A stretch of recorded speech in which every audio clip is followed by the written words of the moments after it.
This is a CBS News special report. I'm Anthony Mason in New York. The Labor Department's April unemployment report has just come out, confirming historic levels of job losses last month. It shows just how devastating the coronavirus has been to the economy. CBS News business analyst Jill Schlesinger joins us. Jill, is the news as bad as we expected? Right on target, a catastrophic number. 20.5 million Americans unemployed in the month of April. The unemployment rate is at 14.7%. The previous month, where we thought we had 700,000, that was revised even lower, down beyond 800,000. These numbers are staggering. They're devastating. When you think about it, this is 25 times worse than any single month that we saw in the Great Recession. 10 times worse than the worst month on record, which was right after World War II. So, Anthony, I don't even know if I can put this in historical context because it is just so unbelievable to see a 20 million print. Yeah. Jill, we've been following the weekly numbers for the last number of weeks, or 6 or 7 weeks. And over 7 weeks, we have 33 million unemployed claims. So how does this factor into that?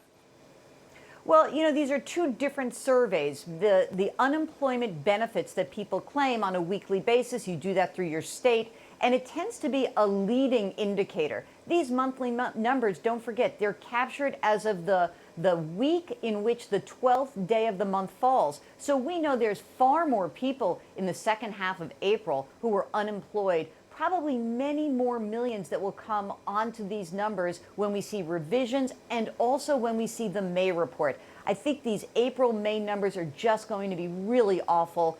Whether these folks come back sooner rather than later, that would be the key to helping so many of the families that are impacted by this catastrophe. Jill, are we seeing any evidence of a cascading and effect? Meaning that when you get people who are laid off and out of work, obviously they're not going to spend money. That leads businesses to having losses and having to lay off more people. Do we see that happening here?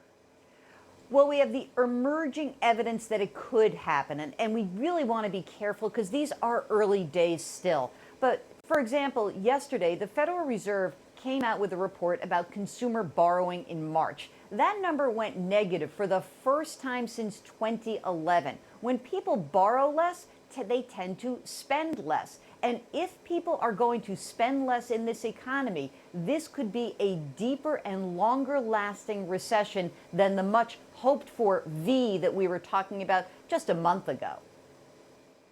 Yeah. All right, Jill Schlesinger, thanks so much. Our coverage will continue on our 24-hour streaming network, CBSN. You can watch it at cbsnews.com or on our CBS News app.